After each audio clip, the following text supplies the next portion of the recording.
I would just the advice that I would give, like if the job is hard, do it hard. Because if you do it hard, then it becomes easy. But if you're trying to look for the easy way out, then it's gonna be hard. And I think this probably might may be the best piece of advice I can give somebody. Everybody's always looking for a shortcut. Like how can I get rich quick and how can I just excel through a career? It's just gonna take time. There are gonna be some challenging things that comes, and that's with any job in any field. But if it's something that you really feel comfortable with and competent in, just do it hard. It's gonna be hard. But I promise you, if you do the hard work, it does become easy. The Job Guppy podcast is on a mission to help career explorers and job seekers find out from real people what a specific career or job is really like on a day-to-day basis. Join me, your host, Chris Hodges, as we dive in and explore jobs with each guest. You'll hear from experienced working professionals with transparent, realistic, and job-specific insight about their daily roles and their career journey. We go on to explore other topics like job search recommendations and income and salaries. You'll hear answers to questions like, do I need to go to college for this job? How much college? What is your work-life balance like? What do you like or dislike, or what would you do different? And if you don't like what you hear about one job role, we discuss alternative job titles to explore related to the same industry. And my favorite part is the end, where the guest shares their inspirational insight and recommendations for the next person wanting to get started on their career journey.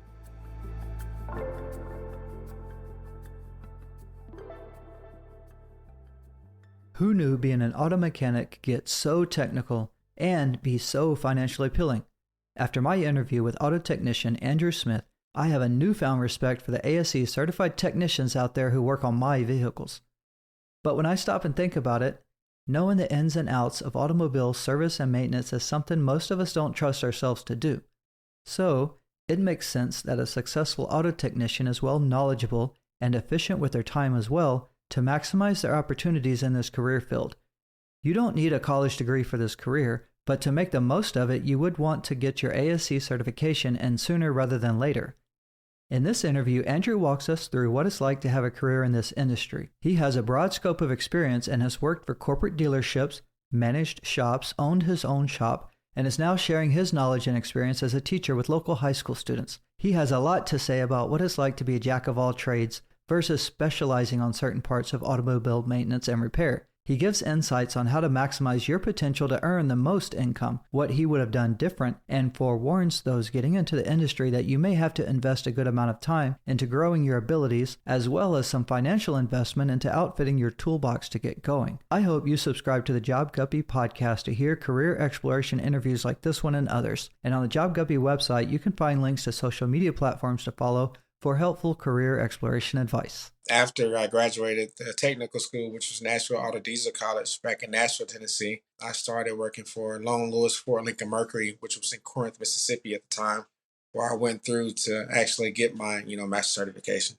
So, of course, now today I've ran my own independent auto repair shop. I've worked and managed a couple of shops around, and now I'm currently teaching automotive technology at a local high school. Sounds like a lot of good topics to cover there too, like experience that you can bring to play here for someone looking for information. How would you describe what you do as an auto technician, to someone who was looking for what would I be doing every day, every week? How hard is this? How would you describe that? So there are many roles as far as like getting into the automotive industry, as far as being a repair mechanic, repair technician. Of course, you have the entry level, which are entry level guys that are entering in.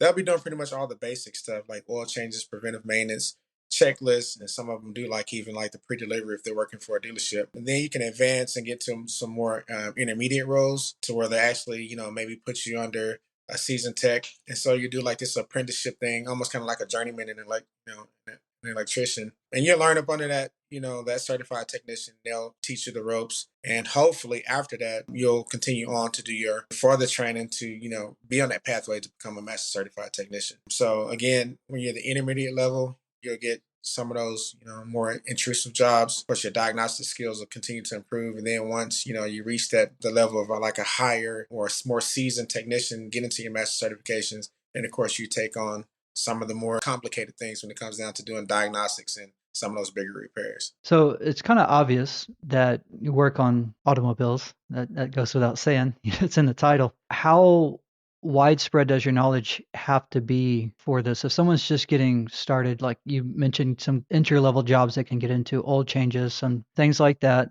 that's one place to kind of start your career. And I'm going to assume a lot of people would know like oil change is pretty basic on a car. But do you just show up to work every day, walk out to the floor, and just start working on a car? Is it all under the hood? Or do you have times where part of the week you're in meetings, part of the week you're talking to people, part of the week you're not working on cars? Or is it really 100% of the time if you're just somebody working like at a dealership or something, you're just under the hood of a car for almost every day of the week? And actually, that's a really good question too, because just thinking back on it, there are two levels of how you get paid during this industry. One, you have an hourly wage that you get paid, but normally those are on like your smaller like fast lube places, or like the Jiffy Lubes, your Mining Keys, and things like that. But as you transition to working for a lot of the independent shops, especially dealerships, you're on what they call like commission, which is flat rate hours. So that changes. There is some transition, and maybe we can kind of discuss this a little bit, but if I'm just an hourly,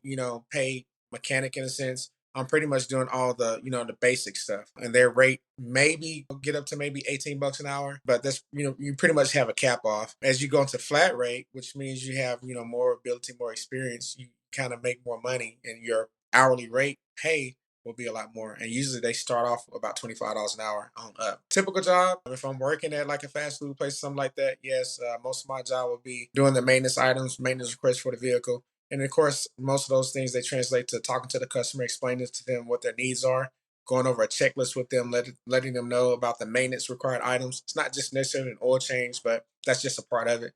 And then trying to upsell those things so the customer keep their vehicle going. As you become like more of a line technician or a mainstream technician, yes, you want to be pretty much working on the car at all times, because if you're not turning wrenches in a sense, you're not really making productive hours. Commission hours, that's a whole different ball game. And honestly, when you're on that level, you want to be working on cars constantly, because that's how you really make up. Your time under the hood equates to your income, basically. The more time you're under the hood, the more money you make. Right. And you really are under the hood. It's an absorbing type Yeah. job role. It's not something where you're just going to work on cars half the time and sit at a computer the other half of the day and look up stuff or research. I mean, you're with the car all day long. But with that as well, essentially, to be as proficient and efficient, you want to be working on a car consistently. Does that really happen, on a day to day basis? I mean, no, you're not just 100% working on a car, because you still have research that you have to do. You still have to go test drive vehicles. You still have to relay information back to the service manager, service advisor about what's going on. That will change a whole lot in your dealer setting.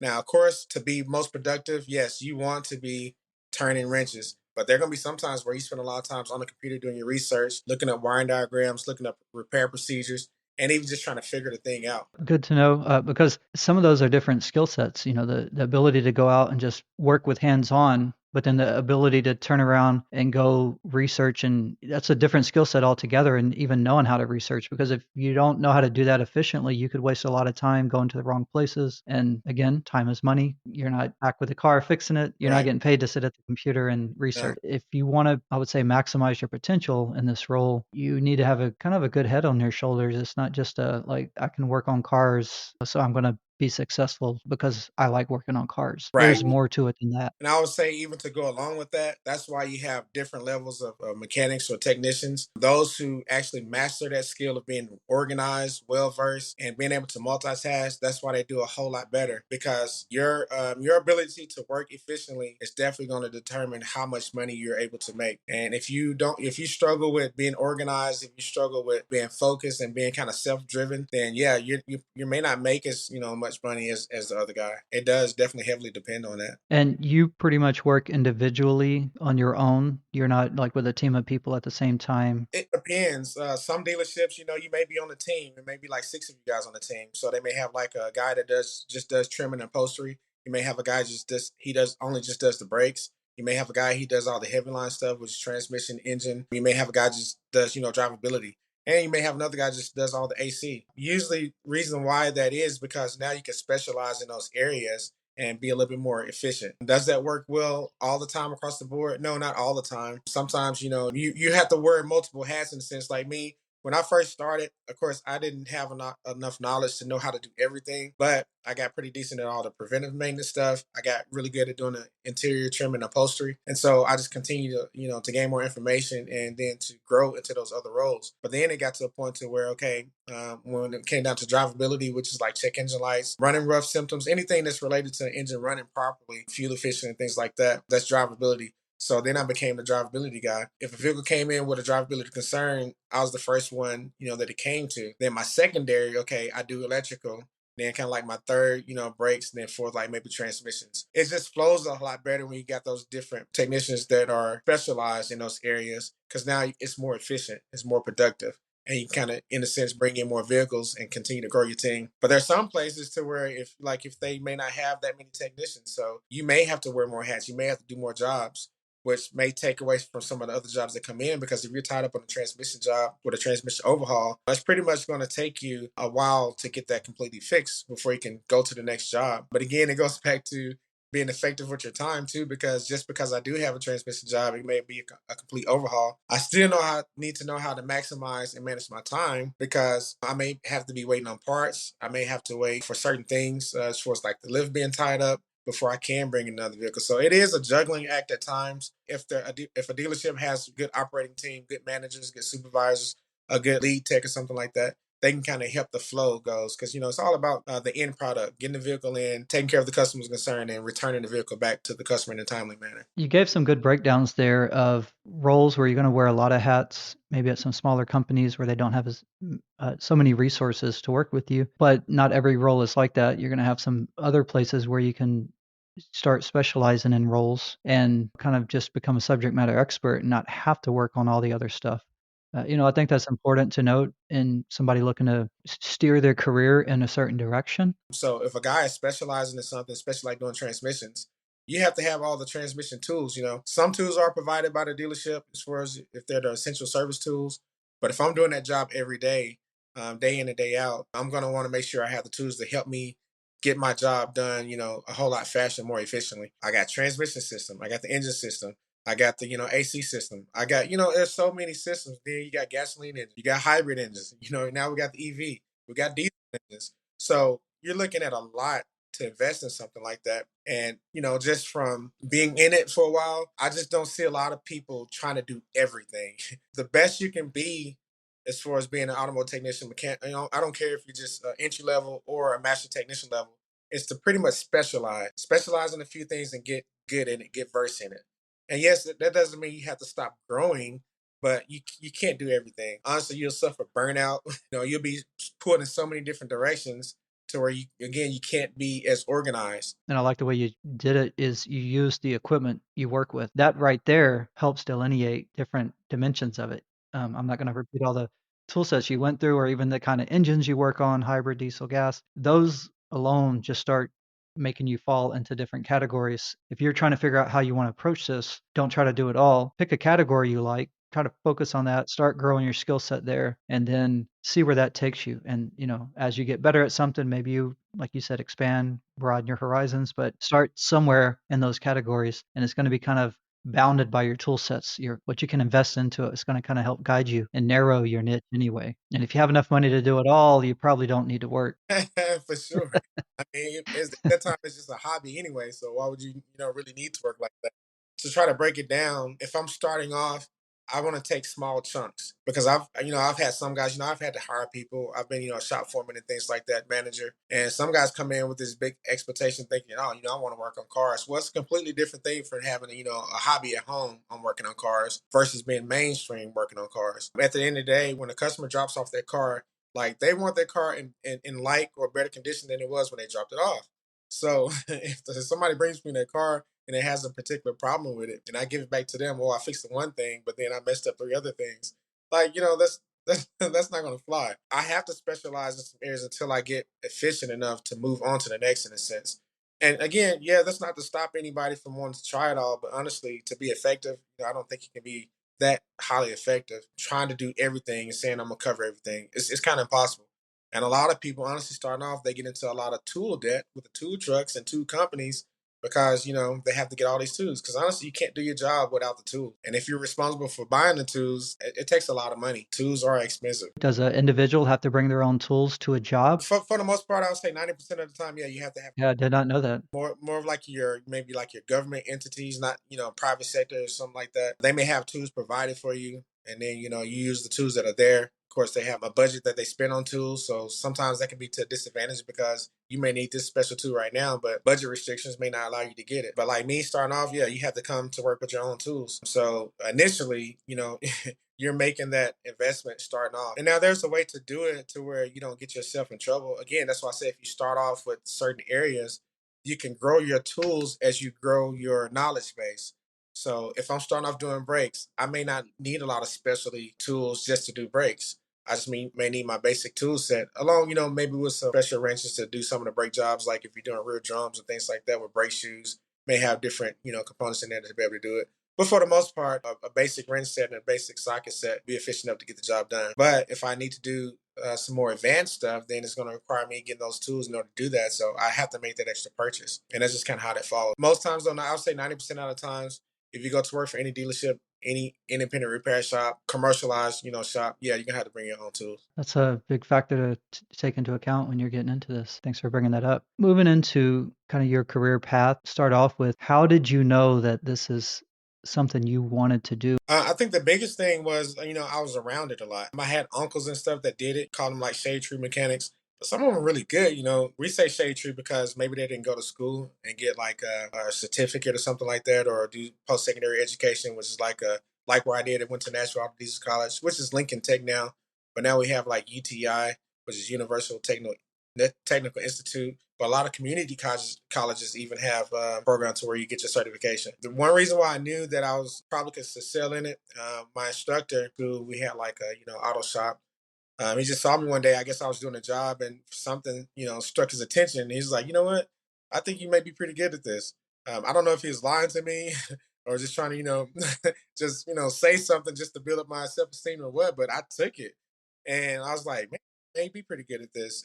But I just didn't really notice it. Like it's just something that we kind of did around the house. Like we had to fix our stuff just You to be just able took it to. for granted, Yeah, like kind of thought took. everybody could do it. Yeah. And so when I noticed that, it really registered in my head. It's like, man, if I could do this as a career, how would this look like?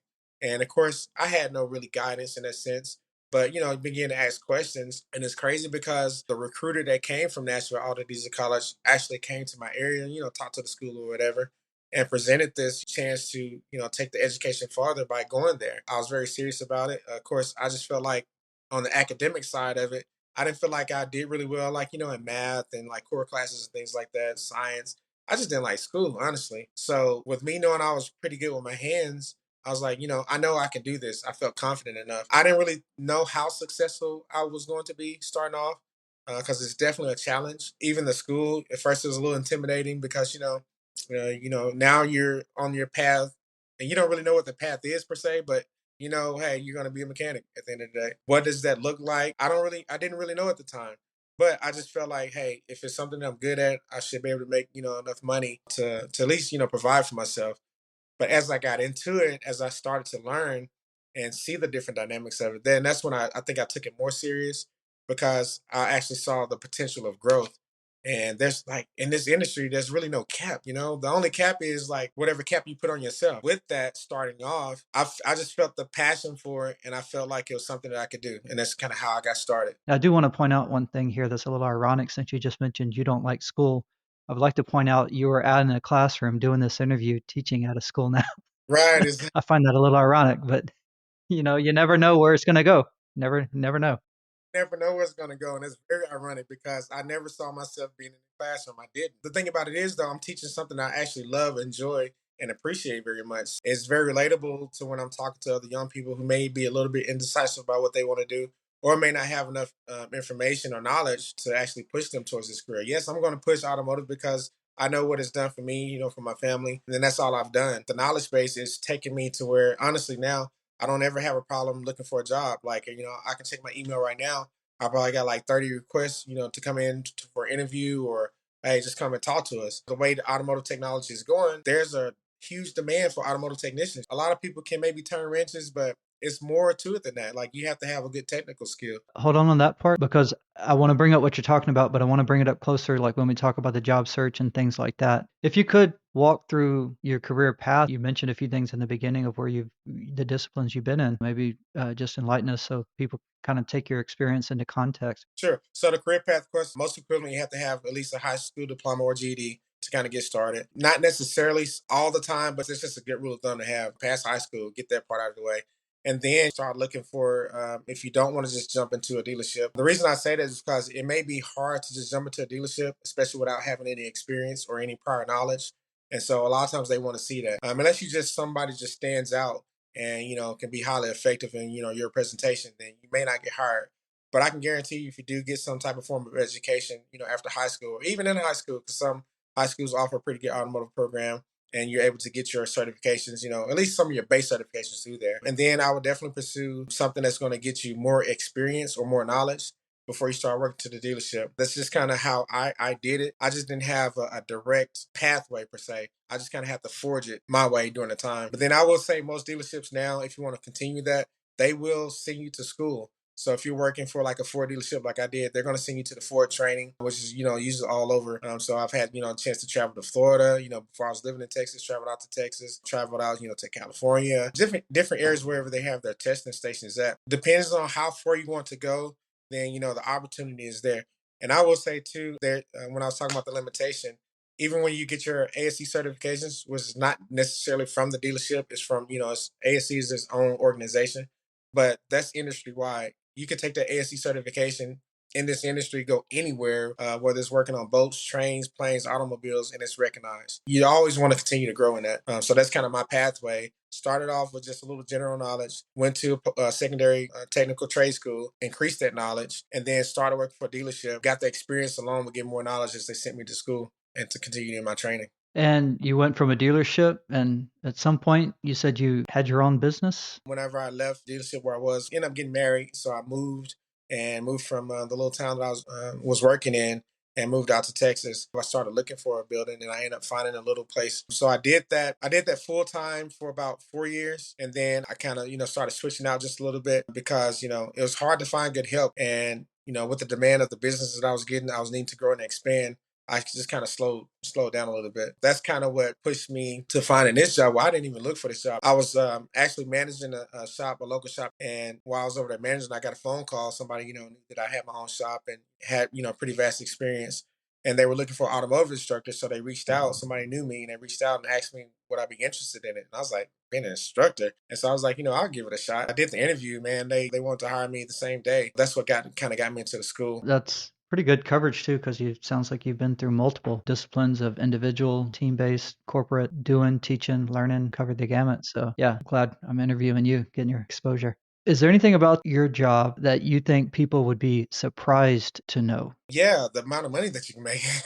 I think that's the most surprising thing because, present people take their cars to the dealership all the time. They know how much it costs to get something fixed, but the amount of the money that you make, I think most people will be surprised because it's I think they think it's like, oh, you're just a mechanic. They just think about you getting greasy. But man, it's such a professional career and it's such a professional position to be in to where I can count on my hands now how, the times I get dirty because, it's just not like that anymore. It's a lot, it requires a lot more technical based knowledge and your use of, laptops and diagnostic equipment now. So I think they'll be very surprised about the amount of money that you can actually make doing this. That's an important driver and motivation. Your work-life balance. How would you describe your work-life balance? Are you happy with it? Looking back, I try to teach my students now. It's best to do it when you are young, when you are single. It's best to do it when you don't have any other type of responsibilities as far as like a family to get started because it's going to require a lot of your time. It may be like 7:30 to 5 on the door, but I learned being a flat rate technician. If it depends on you turning out those jobs, like you're gonna want to get there early. What I'm saying, a lot of times you're gonna want to stay late to get those jobs completed. That's if you really want to excel in it. And this is with anything. People who want to be great in their profession, they're going to put the time into it. At the beginning, yeah, it wasn't a lot of good balance. And it did really mess up my balance, with family life, with church life, and things like that. But I will say that now I love my balance, right? Because, I'm working at a school and I'm pretty much working when the kids are in school and, I'm off on all the holidays. So and I'm off every weekend. Well, and that's kinda a good point because, some people may think an auto mechanic, you can only work at the dealership or in an auto shop. You've taken it to where you're teaching. I'm thinking more of like early career explorers, but somebody who's already an experienced person, may just listen to this for the sake of hearing what another experienced auto technician has to say that may not have thought about, "What do you mean? I can use this and go teach somewhere? Like, why don't I go look up some jobs in schools and be on my kid's school schedule?" Like, I would have never thought of that. Honestly, thinking back, I probably would have did a lot sooner because I think what a lot of technicians do run into. I mean, and it is changing, but there's not really a pension set aside. There's not really a retirement, plan set aside, for most, technicians. So that's something that's not thought out. So I mean, I've seen technicians, man, in their 60s and 70s still trying to hustle and bustle and turn wrenches because they need the income. And again, you can only do this for so long. I'm thankful that I had my season, how I did it. I didn't want to be having knee problems, you know what I'm saying, and back problems and all that kind of stuff. Still trying to turn wrenches or lift heavy pieces of equipment or parts. So I think it was a beautiful transition to come into this because now I'm still able to do something that I really love and do, enjoy, but doing it from a different perspective, and also to be able to share that with the knowledge that that I've gained over the years. And then now, like I said, I got teacher retirement. Yeah, and the way what I'd get from that is somebody looking at this, you mentioned a few things about retirement, 401ks. That might be another.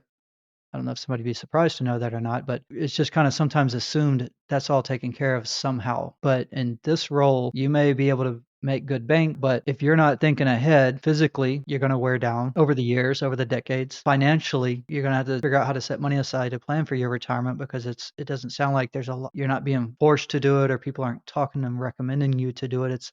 There's a lot up to you as somebody starts in their career. Set a lot of time aside up front. They're going to need it. Plan their strategy out for how they want to pick something to specialize in. They might have to search around a little bit to find it, but pick something to specialize in. Plan on some financial investment for tools. And as they get into their subject matter, and they start accomplishing some of that stuff, they don't need to rest on that. They need to look at, okay, now where is this going to take me when I'm 30 and 40 years old? And then start moving in something that gets them there, not wake up when they're 45 or 50 and say, "I don't wanna do this no more." That's not the time to think about it. Thanks for mentioning all those. I'm trying to just put that together here in a little flow, but, that's some good takeaways from this career field. Certifications, you mentioned ASE certification. Do you have to continually keep up certifications? Like, every year you have to go back to school for something, or is it something once you've done it, you're kinda done? Like, I got my bachelor's degree, I never have to go back and redo my bachelor's degree. So usually, what it's like, once you get certified, and especially there's different areas because you can become a master certified technician, and then you become like a senior master, so on and so forth. The senior master is kind of like the pinnacle of it, but in order to keep that status, then I think every 5 years, straight across the board, you have to go back and you have to complete those certifications over again. The reason being is because technology is always changing the automobiles. So just because you did brakes 5 years ago, it's not the same. Because they've added some new component to it. And like now, we got electric brake. I mean, still have hydraulic brakes, but if I only did the hydraulic brakes, 5 years ago, now they've came out with electric brakes or adaptive, brakes and all that kind of things. Then I missed out on the information. So in order for me to retain my status, yes, I have to go back and I have to do my training. Again, important for someone to know if they think they're just gonna buy a set of tools and just work on cars, and interesting to hear too. Which I'm happy knowing people like that. That's required for folks working on my cars. So on topic of income, like if you could maybe break down the different ways of income and different ranges. It doesn't have to be you specifically, but just maybe from what you know in the industry, like what is kind of that range one could expect where if there's a place where you can just be comfortable, there's a place where you can keep moving up, like where does it start capping out at? And again, like I said, if you're just working like at a shop that just does like hourly, you're not gonna be making no. Honestly, I would say you're probably not gonna make over $20 an hour. Now that's hourly pay, so that means I clock in at 8 o'clock, go home at 5, then I'm getting paid the hourly pay, no matter how much work I do or how little work I do. That's what I'm getting paid. So straight across the board. When you get more on like the commission based style, which that's there's a lot of pros and cons with that as well, and it's a lot of argument about it because it's up and down. It's never going to just be consistent. And I would say the good and the bad with that. If I come into work and the work is slow, and if I'm on commission, which that's the next pay that you make, then that means if I'm not turning any wrenches, if I'm not working on anything, I'm not getting paid. So I may come in at 8 o'clock and I may leave at 5. But if I didn't do any jobs, I didn't get paid. And that's, that happens. Sometimes, certain times of year may affect that.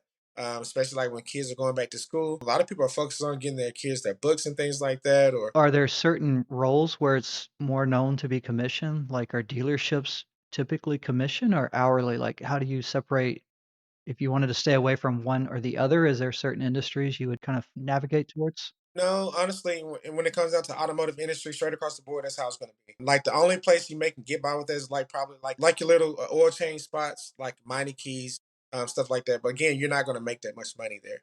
Walmart, all those places, they can hire people all day long. But then look what you're getting though. Are you really getting those qualified people to work in that low paying position? Honestly, you're probably not. If you do, they're going to be older. And you got to think about the gap too. Like the average age for a fully certified technician is like 60 years old. That's the average age. There's a huge gap that's there. So if I'm going into that role of becoming that mainstream technician, yes, I'm going to make more money hourly. But at the same token, I just need to be careful again how I strategize that.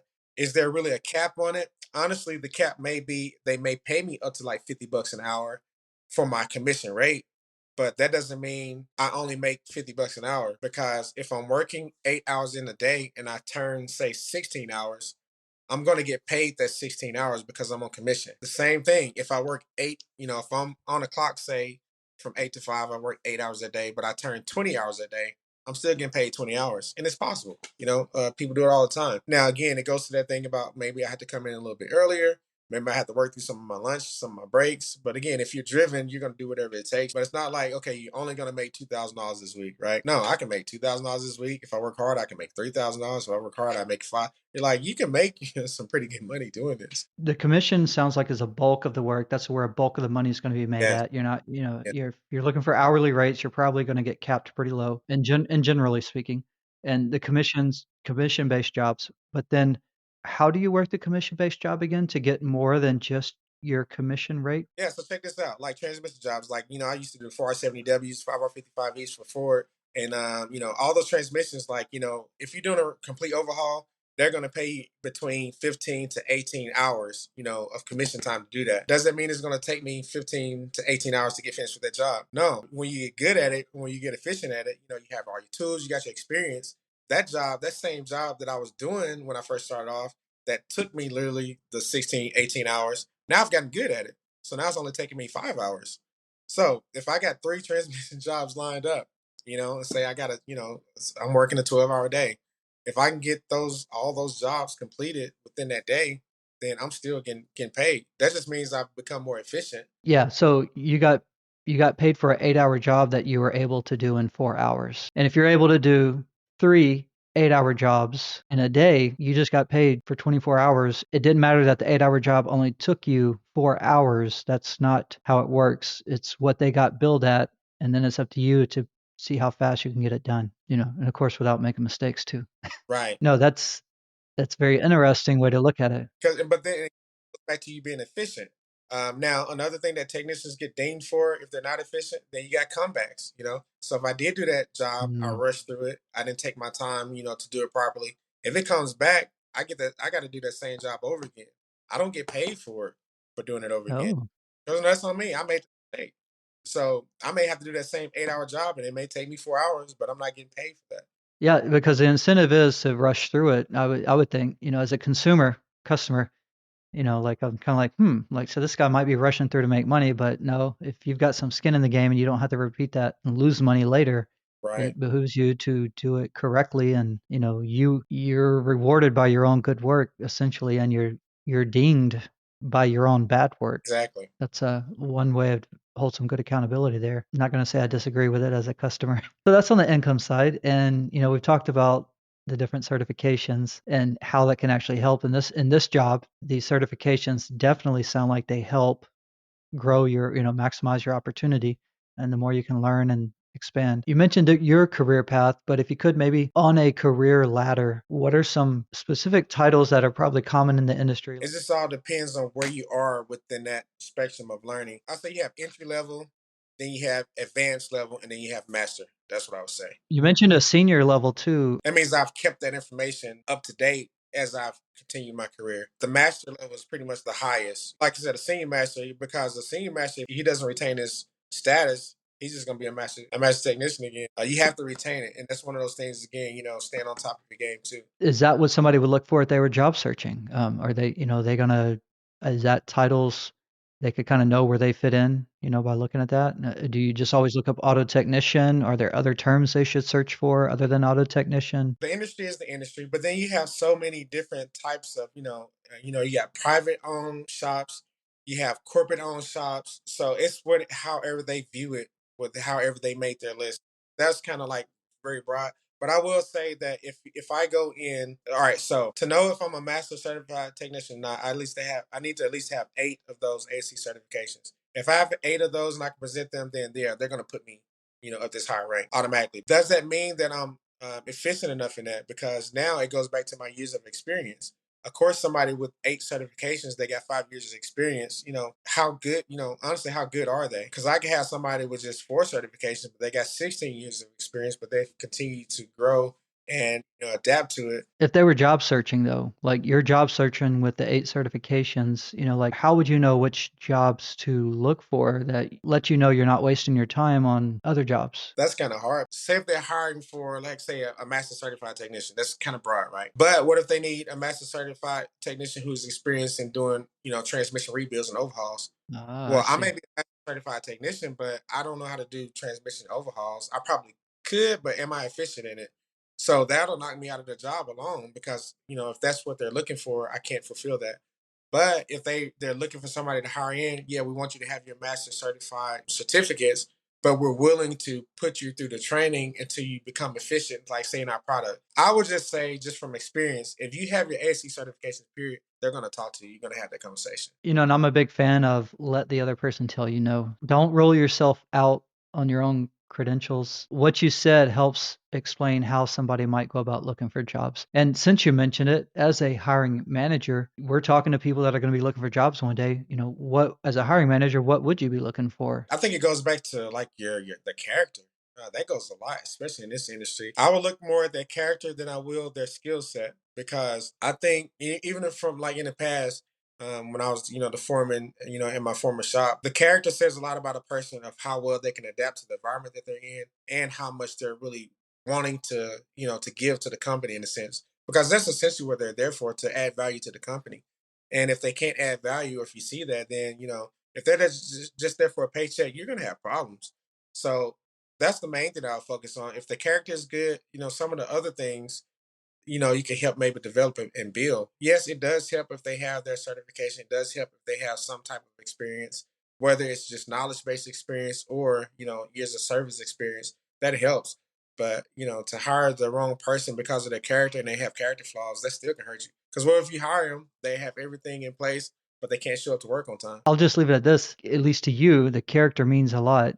When you're interviewing, it's not just your skill sets. People should take that into the account when they go in and look for a job. Like hiring managers are taking, some of these soft qualities into account, not just what you have on paper. It's who you are as a person. That matters a lot too. Are there any specific schools or well-known programs that just kind of like guarantee that if you go to this program or this name certain, you mentioned the school you went to, are there large schools that people that go to that school just always end up in great job roles, or is it really wide open and it's what you make of it? Yeah, and this again, it's kind of two ways, but I will say there are some very recognizable schools that are out there now, which pretty much the way their roadmap is to get you into a career. Yeah, if you go to this school, it's a guarantee you're gonna get a job. But it falls back on the individual still. But UTI, Universal Technical Institute, they're a really good school. Reason I say that is because they partner with a lot of dealerships, with a lot of companies in transportation. They got boat, or they got marine, they got cycle. They even get dabbled into like the small engine space. They are in the welding field. So if you want to get into like pipeline industry or anything like that, that school is recognized and they have more of a higher percentage rate of graduates who actually continue that pathway into an actual career field than any other school that I can really think of. And now if you look at them, they got commercials all over. That's probably the one that, if you want to say just a brand name school that you can get into for sure. It's a guarantee, you're going to find some work. If you can't find a work after going to that school, then something's wrong with You look at your character, huh? you. Yeah, look at your character. They have some character Yeah. flaws. But that's helpful to know because this is one about giving information to people, making them aware of what to watch out for, how to plan their careers. But then there's the other side of this, which is for the folks who really do want to take on the challenge or who really have the drive and or want to maximize their opportunities, they could say, well, I could just do it, or I could do it this way, and I'll just use the word maximize my potential out of this and my income, my role. So this is good because it's there if you want it. In some places, there aren't those places like that. And on the job search, what sites would you go look at if you were looking for jobs? Honestly, you can just type in automotive jobs because it'll divert you to like specific sites. But Indeed is a good site too. Yep. If you just type in like say automotive repair, and it's gonna come up. That's kind of general, and just with that general information though, then it'll lead into like the specialties. Last part of this is about the advice section. We'll end it with some inspirational wisdom you'd like to share. Is there anything you would do different, and what advice would you offer to somebody, getting into this? Hindsight is 2020. So there's a lot of things I would have done differently. Honestly, I would planned it out a whole lot better and I would have put dates on that. So, for instance, like I would have made myself, retain my master certification like within 6 years versus taking me 9 years to do it because it just would have upped my game a lot earlier. But I didn't have a mentor. Looking back on it, I would advise anybody to get a mentor, somebody who's been doing this for a while, doing it the correct way because then it's kind of hard to, but get somebody who's reputable in this industry and somebody who has actually done it consistently and has a good reputation, has good character because that does go a long way. That's what I hear all the time when I'm going to these places to get students and stuff hired or these externship programs. And then my money, like I say, you can make a whole lot of money, but I would have sought some financial advising to know how to really invest my money a lot better. That way it would have put me in a better position. And I would have been a lot more open-minded too, a lot more open-minded to, the possibilities versus just kind of being limited, which again, it's kind of hard because when you don't know anything, you don't know. So that's just why I try to share as much information and across as much topics as I can now. Do you have any inspiring words for the next Andrew Smith starting his career exploration journey? I would just the advice that I would give, like if the job is hard, do it hard. Because if you do it hard, then it becomes easy. But if you're trying to look for the easy way out, then it's gonna be hard. And I think this probably might be the best piece of advice I can give somebody. Everybody's always looking for a shortcut. Like how can I get rich quick and how can I just excel through a career? It's just gonna take time. There are gonna be some challenging things that comes, and that's with any job in any field. But if it's something that you really feel comfortable with and competent in, just do it hard. It's gonna be hard. But I promise you, if you do the hard work, it does become easy. That's great. I don't think anybody's hit the nail on the head like that, coming at it from that angle. So appreciate that insight. And we'll wrap up with that. And I appreciate your time. And anything else you'd like to say before we drop off? I'm just glad that you gave me the opportunity to be on here. I really appreciate it and thankful and I'm honored. Thank you for even reaching out to me. I appreciate it. If you like what you hear and want to take the next steps in exploring your career after listening to an episode, go to jobguppy.com to see a summary and helpful links to things mentioned during the interview, like industry-specific forums or websites, example job searches, career ladders, and degree programs or trade school recommendations. The hope is you now have more information than you did before from the guest on the podcast to help you move forward with the next steps on your career exploration journey. Tune in each week as Job Guppy continues to explore a million jobs in the sea.